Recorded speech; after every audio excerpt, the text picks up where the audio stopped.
Қайырлы күн баршаңызға. Тоқыма сыр арнасына қош келдіңіздер. Сіздермен бірге Айгүл Нұрпейісқызы. Мен бүгін сіздерге трендтегі чепчик шапканың тоқылу үлгісін көрсетемін. Бұл чепчик жасөспірім қызға тоқылды. Өте үлкен емес. Чепчик осы шарфтан басталып тоқылады. Мен бұл жерде 7 ілмектен бастап, одан кейін ілмектер көбейту арқылы 14 ілмекке дейін жеткізіп, ары қарай чепчикті тоқыдым. Чепчиктің өзі оң жағынан оң, теріс жағынан теріс тоқылып, шұлық тоқитын узормен тоқылды. Және екі четінен мен планк тоқыдым. Бұл планклер 4 ілмектен, және де екі четін 2 ілмектен айкорд әдісімен тоқыдым. Тоқылуы қиын емес, мен сіздерге барлығын қазір тоқыма барысында көрсететін боламын. Енді бізге керек құралдар. Біз менде екілік біз. Мен осымен бастадым. Ілмек аз кезде, одан кейін осы ілмек көбейткен кезде ілмектер саны көбірек болады, сондықтан айналма бізбен тоқыдым. Бұл да екілік біз. Маркер керек болады, бір маркер. Қайшы, жіп. Жіп менде осындай сөгіп алған жіп. Бұл жіңішкелеу. Сондықтан мен 2 қабатынан тоқыдым. Егер сіздер бұл чепчикті үлкендеу қылып, арт жағы осылай төгіліп тұратындай қылып тоқитын болсаңыздар, онда осылай ілмек көбейтіп бересіздер дағы. Бұл жерден планканы тура осы біраз тоқып келіп, осы жерге дейін тоқып келесіздер де, бір 10 ілмек көбейткеннен кейін осы жерден бастап әрбір 2 жолдан кейін 3 жолдан кейін укороченный рядпен тоқисыздар. Ол қалай, мысалы мына ілмектердің бәрін тоқып келесіздер де, мына планканы тоқымайсыздар. Тоқымай қалдырасыздар да, одан кейін қалдырып ары қарай тоқисыздар да, одан кейін екінші рет енді оң жағына айналған кезде тоқисыздар. Одан тағы да бір, мысалы 2 жол немесе 4 қатар тоқисыздар да, одан кейін тағы да осылай. Сол кезде мойын жағы үлкен тоқысаңыздар да, мойын жағы жиырылып, осылай әдемі болып тұрады. Егер сіздер алды осылай түсіңкі болып тұрсын десеңіздер, онда осы 15 ілмек көбейткеннен кейін, бұл жақта 15 ілмек, бұл жақта 15 ілмек болады. Одан кейін желке тұсынан ілмек көбейтпейсіздер. Бұл жағын осылай тіке тоқи бересіздер де, тек алдынан ғана көбейтіп отырасыздар. Мынау алды, маңдай тұсы, тура осы жерден ғана көбейтіп отырасыздар, және мынандай аз емес, онда көбірек тоқисыздар. Сол кезде мына чепчик үлкен болып осылай әдемі биік болып тоқылады. Енді бұл менде жасөспірім қысқа болғандықтан мен өте биік тоқымадым. Кішілеу қылып тоқыдым. Және де егер алдын осылай ұзын қылып тоқитын болсаңыздар, онда бұл жерін көп тоқымайсыздар. 2 рет, 3 рет тоқысаңыздар жеткілікті. 2-3 жол. Мысалы, оң жағынан 1 рет, теріс жағынан 1 рет, оң жағынан 1 рет, теріс жағынан 1 рет, сонда 4 рет. 4 рет немесе 2 рет тоқысаңыздар жеткілікті болады. Енді ол осы ілмек көбейтіп тоқыған ұзындыққа байланысты болады. Осы жеріне байланысты болады. Және де егер сіздерге шарфысы қалыңдау, жалпақтау керек болса, онда 10 ілмектен бастайсыздар да, осы мойын жағынан ілмектер көбейтіп 20 ілмекке дейін жеткізіп, содан кейін барып чепчик тоқисыздар. Және де планканы тоқымай қойсаңыздар да болады. Тоқымай-ақ бір келкі оң ілмектермен немесе 1/1 резинамен тоқысаңыздар да өте әдемі көрінеді. Айкордты тоқыңыздар. Айкорд ол киімнің жиегін жинап тұрады.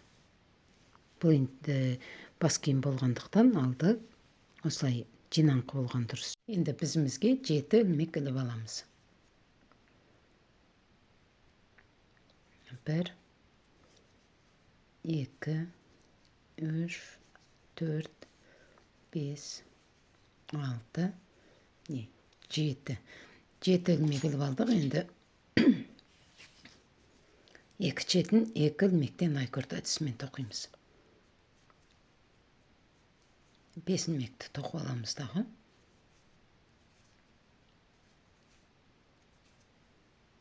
Бес ilмекті тоқып, 2 ilмекті тоқымай бізге өткізіп аламыз. Және жіп тоқыманың алдында. Енді екінші жағынан тура осылай тоқимыз. 5 ilмекті тоқып аламыз. 1, 2, 3, 4, 5 ilмекті тоқып аламыз да, 2 ilмекті тоқымай өткізіп аламыз. Бізге және жіп тоқыманың алдында болады. Енді тағы да 5 ilмекті тоқимыз. 2, 3, 4, 5. 5 ilmekті тоқимыз да, 2 ilmekті тоқымай өткізіп аламыз. Өстіп, енді 6 қатар тоқимыз. Мен осылай тоқып алдым. Енді ортадан ilmek көбейтіп тоқимыз.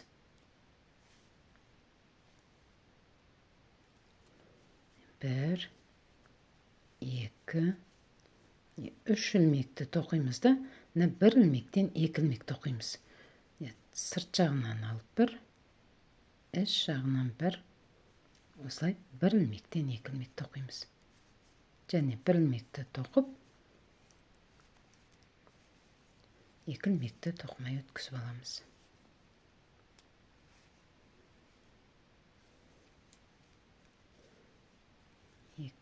Енді қалған ilmekтерді осылай соңғы 2 ilmekке дейін оң тоқимыз.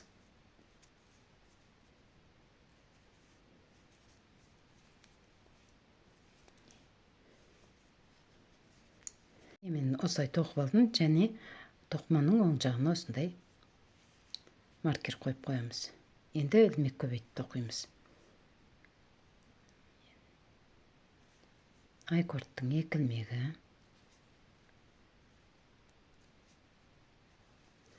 одан кейін 1 ilmekті тоқимыздағы 1 ilmek қосып аламыз. Жіпті осылай 2 ұстап, 1 ilmek қосып аламыз да, соңғы айкордтың 2 ilmегіне дейін 2 ilmekті тоқып аламыз. Айкордтың 2 ilmегін тоқымай бізге өткізіп аламыз.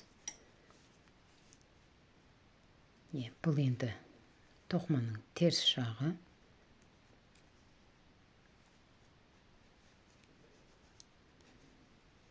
Екі, үш, төрт.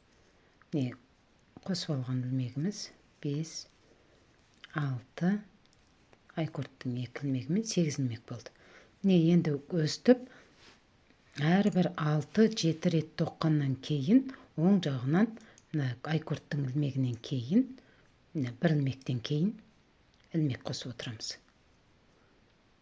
1 рет тоқыдық, енді 5-6 рет ешқандай өзгеріс тоқимыз. Мен осылай 7 рет тоқыдым, оң жағы, теріс жағы, оң жағы, теріс жағы деп. Енді бұл тоқыманың оң жағы, оң жағынан тағы да ilmek көбейтеміз. 1, 2, және бұл ilmekті тоқып аламыз да, 1 ilmekті қосып, енді ары қарай ilmekтерді соңғы айкордтың 2 ilmегіне дейін тоқимыз. Енді өстіп, әрбір 7 жолдан кейін тура осы жағынан, көбейтіп жатқан жағымыздан ilmek көбейтіп отырамыз да, барлық ilmектер саны 16 болғанға дейін тоқимыз. Мен осы 14 ilmek болғанға дейін тоқып алдым. Енді ары қарай ilmek көбейтпейміз, тек осы ilmekтерді тоқимыз. Егер сіздерге ұзын бау керек болса, онда ұзынырақ тоқи түсесіздер. Онда бұл жерінде 7 жолдан кейін емес, 10-12 жолдан кейін ilmek көбейтіп тоқсаңыздар болады.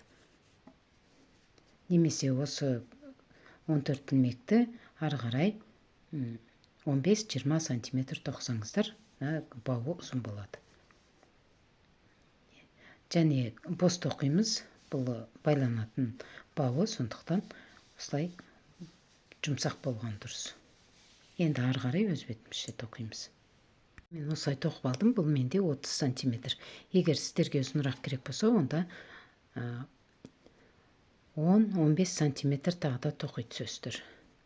Және жалпақтау керек болса, онда ілмек санын әрбір 7 жолдан кейін көбейте берсеңіздер болады. Енді ары қарай чепчиктің өзін тоқимыз. Бұл тоқыманың оң жағы. Оң жағынан 2 ілмекті тоқып аламыз. Одан кейін 4 ілмекті осылай планкіге тоқимыз. Бұл 4 ілмек оң жағынан да, теріс жағынан да осылай оң тоқыла береді. Енді 2 ілмек айкордтың, одан кейін 4 ілмек және ортада 2 ілмек. Енді осы 2 ілмектің алдында осылай 1 ілмекті қосып аламыз. Қосып аламыз да 1 ілмекті оң тоқып, одан кейінгі ілмекті де оң тоқып, тағы да 1 ілмекті қосып аламыз. Қосып аламыздағы 4 ілмекті оң тоқып,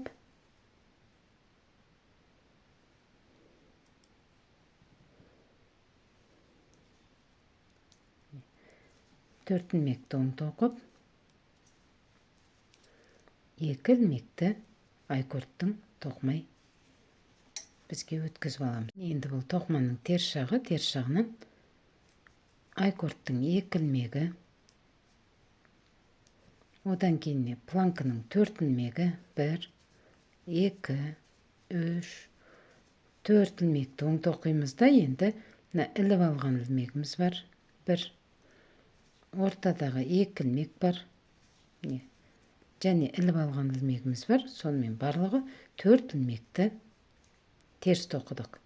Енді ары қарай 4 ілмек планкының ілмегі, 2, 3, 4. Және айкордтың 2 ілмегін тоқымай өткізіп аламыз. Сонда біз әрбір оң жақтан тоққанда енді ортадан ілмек көбейтіп отырамыз. 1, 2 айкордтың ілмегі, одан кейін 4 ілмек планка, 2, 3, 4 ілмек планка, одан кейін бұл ілмекті тоқимыз, 1 ілмекті, одан кейін 1 ілмек іліп аламыз. Бұл ортадағы 2 ілмек. Енді осы жерден маркер қойсаңыздар болады, шатасып қалмас үшін. Одан кейін ортадағы 2 ілмекті тоқи береміз. Одан кейін тағы да 1 ілмек қосып аламыз. Жаңағы іліп алған ілмегіміз. Одан кейін 4 ілмекті оң тоқып, айкордтың 2 ілмегін тоқымай бізге өткізіп аламыз. Енді бұл тоқыманың теріс жағы. Теріс жағынан айкордтың 2 ілмегін тоқимыз.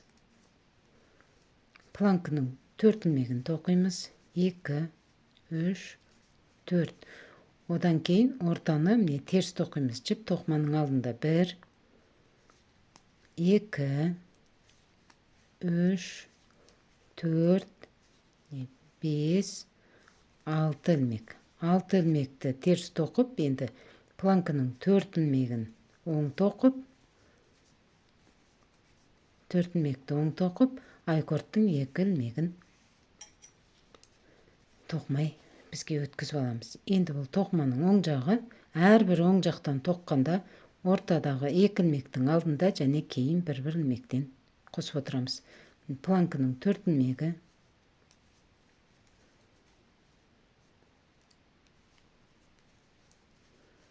4 ілмек, одан кейін 1 ілмек, 2 ілмек. Енді ортадағы 2 ілмек, осы 2 ілмектің алдында 1 ілмек қосамыз. 2 ілмекті тоқып аламыз дағы. 2 ілмектен кейін тағы да 1 ілмек қосып аламыз. Қосып аламыз да ары қарай ілмектерді тоқи береміз.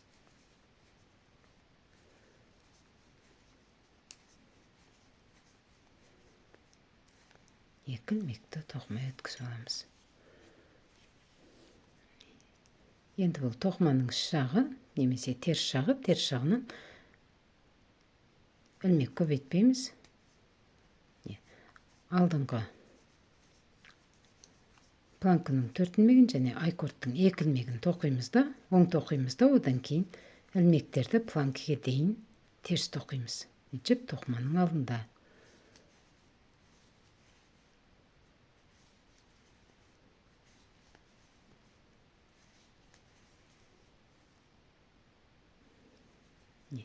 Енді бұл планканың 4 илмеги 1, 2, 3, 4 илмек және 2 илмекти өткізіп аламыз. Не бұл енді токманын оң жағы. Енді өстіп, әрбір оң жақтан тоққан кезде, ортаңғы 2 илмектің алдында және кейін 1 илмек қосып отырамыз. Енді өстіп, өз бетімізше тоқимыз. Қазір мен біраз тоқимын, содан кейін сіздерге көрсетемін. Мен осылай тоқып алдым. Енді қазір менде барлығы 54 илмек бар. Екі четте 4 илмектен планканың илмегі, 2 айкорд, ортадағы 2 илмек және бұл четінде 20 илмек, бұл четінде 20 илмек. 2, 4, 6, 8, 10, 12, 14, 16, 18, 20 илмек. Енді ары қарай илмек көбейтпейміз. Бұл бізде чепчиктің жартысы. Жартысы тоқылды. Бұл келетін маңдай тұсы. Бұл мойын жағы. Енді ары қарай илмек көбейтпейміз. Ары қарай 7-8 қатар осы илмектерді тоқимыз. Оң жағынан оң, теріс жағынан теріс тоқимыз. Мен осылай тоқып алдым. Енді өлшеп көрсететін болсам, мен осы байлайтын шнурдан кейін, немесе шарфтан кейін мен илмек көбейтіп, осы жерге дейін. Мынау жерге дейін илмек көбейтіп тоқыдым. 17 сантиметр тоқыдым. Одан кейін бір келгі илмек көбейтпей төбесін 8 сантиметр тоқыдым. Енді ары қарай тоқимыз. Илмектерді енді керісінше қысқартамыз. Жаңа біз бұл жерде илмек көбейтіп тоққанбыз, енді қысқартамыз. Біз жаңа осы планкадан кейін 20 илмекке дейін көбейтіп тоққанбыз. Бұл тоқманың оң жағы, сол оң жағынан қысқартамыз.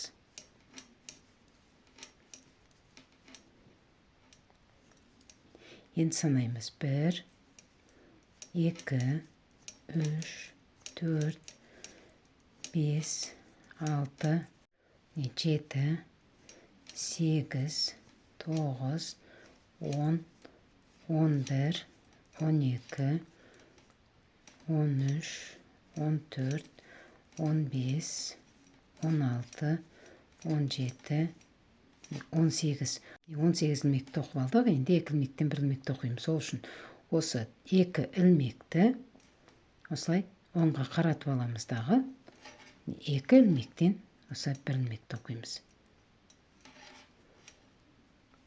2 илмектен 1 илмек тоқыдық. Енді ортадағы 2 илмек, 1 илмек, 2 илмек. Енді осы 2 илмектен кейін тағы да 2 илмекті қысқартамыз. Енді илмектерді оңға қаратпаймыз. Осылай сол жаққа қарап тұрған қалпында осылай қысқартамыз. Осылай қысқартып алдық. Енді ары қарай илмектерді тоқи береміз. Одан кейін теріс жағынан илмектердің барлығын теріс тоқимыз. Тек планканың илмектерін оң тоқимыз. Енді бұл тоқманың оң жағы, оң жағынан тағы да илмек қысқартамыз. Айкордтың 2 илмегін тоқыла береді.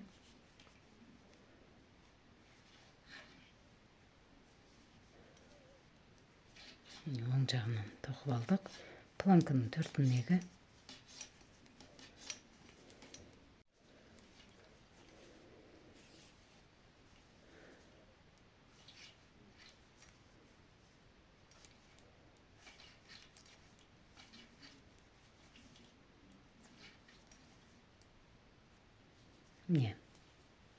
Осыға қарайтын болсақ, біз жаңа мына илмекті қысқартып, 2 илмектен 1 илмек тоққанбыз және ортадағы 2 ілмек. Енді осы 2 ілмекті тағы да оң жаққа қаратып, осылай оң жаққа қаратамыз да 2 ілмектен 1 ілмек тоқимыз. 1 ілмек тоқимыз да 2 ілмекті тоқып алып ортаңғы. Ортадағы 2 ілмек тоқып аламыз да, 2 ілмектен тағы да 1 ілмек тоқимыз. Осылай тоқып алдық. Енді ары қарай ілмектерді еш өзгеріс тоқи береміз. Енді осылай өз бетімізше соңғы 14 ілмек қалғанға дейін тоқимыз. Мен осы қысқартып тоқып алдым, соңында 14 ілмек қалды. Біз жаңа басын 14 ілмектен бастағанбыз. Осы жерге дейін 14 ілмекке дейін келтіріп тоққан болатынбыз. 2, 4, 6, 8, 10, 12, 14 ілмек. Соңында ортадағы 2 ілмекті де осылай қысқартамыз. 14 ілмек қалады. Енді бұл тоқыманың теріс жағы. Теріс жағынан енді ары қарай осы байланатын шарф жағын тоқимыз. Бұл бізде бірыңғай оң ілмектермен тоқылған. Оң жағынан да, теріс жағынан да. Енді осылай біркелкі оң тоқимыз. Және айкортты тоқи береміз. Айкорт аяғына дейін тоқылады. Мен өстіп осы 14 ілмекті 15 жол тоққанмын. Осындай жолдардан 1, 2, 3, 4, 5, 6, 7, 8, 9, 10, 11, 12, 13, 14, 15. 15 жол тоққам, одан кейін өзі көрініп тұр, ілмек көбейткім. Енді керісінше ілмек қысқартып тоқимыз. Қазір осы 15 жол немесе 30 қатар тоқып алып, одан кейін ілмек қысқартамыз. Және де осы мынау келетін жағы, маңдай жағы тұсы, осы маңдай тұсынан қысқартамыз. Мен осылай тоқып алдым. Енді екі жағы бірдей түсу үшін осы маркер тұрған жағынан қысқартамыз. Бұл оң жағынан қарасақ, осы жағында тұр маркер. Енді осы жағынан бастап қысқартамыз. Жаңа біз ілмек көбейткенде осы айкорттың 2 ілмегін тоқып алып, одан кейін 1 ілмекті тоқып алып, одан кейін 1 ілмек қосқанбыз. Енді осы айкорттың ілмегі, одан 1 ілмекті тоқып аламыз дағы, одан кейін осы 2 ілмектен 1 ілмекті осылай сыртынан алып тоқимыз. Осы қысқартып алдық. Енді ары қарай ілмектерді тоқи береміз де, жаңа біз басында әрбір 7 рет тоққаннан кейін ілмек көбейтіп отырғанбыз. Енді тура солай әрбір 7 рет тоққаннан кейін ілмек қысқартып отырамыз. Бұл тоқыманың жағы 1, 2 деп өстіп санап отырамыз. Мына жағын қалай тоқсақ, екінші ұшында тура солай тоқимыз. Чепчегіміз осылай тоқылды. Алды.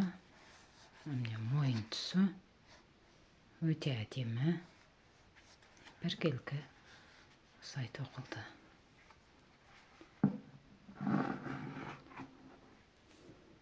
Шешіп көрсететін болсам, чепчегіміз осылай тоқылды. Төбесі және келетін жағы. Бұл жағы мойны. Әдемі тоқылды. Енді егер ұзын қып тоқығыларыңыз келсе, осы жерін ұзынырақ тоқисыздар. Ал тоқылу үлгісі осындай. Енді әркім өз талғамдарыңызға қарай, мүмкін осы жерден узормен де тоқуға болады. 2 ілмектен узормен де тоқуға болады. Айкорт тоққан жақсы, өйткені алды, мойны жиырылып, жинақталып әдемі болып тұрады кигенде. Енді бұл жерде түсінбеген жерлеріңіз болса сұраңыздар. Лайк басып арнаға тіркелуді ұмытпаңыздар. Видеоның соңына дейін көргендеріңізге рахмет. Келесі кездескенше сау болыңыздар.